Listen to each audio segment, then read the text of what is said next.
Exam vision viewers அனைவருக்கும் வணக்கம். இன்றைக்கு வரலாறு தலைப்பில் கேள்விகள் பார்க்கலாம்.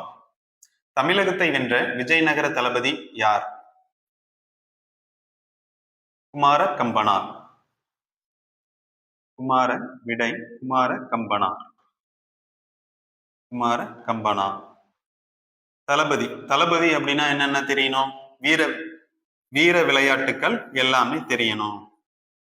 வீர விளையாட்டு எல்லாமே தெரியணும். வீர விளையாட்டுல ஒண்ணு கம்பு சுத்துறது, கம்பு சுற்றல். அப்போ கம்பு கம்பனார், கம்பு கம்பனார். ஓகேங்களா? அடுத்து தலைக்கோட்டை போர் நடைபெற்ற ஆண்டு. தலைக்கோட்டை போர் நடைபெற்ற ஆண்டு விடை 1565. ஓகேங்களா? நம்ம சேனலை தொடர்ந்து பார்க்க லைக் அண்ட் சப்ஸ்கிரைப் பண்ணி மறக்காம பெல் பட்டனை பிரஸ் பண்ணி சப்போர்ட் பண்ணுங்க. தேங்க்யூ.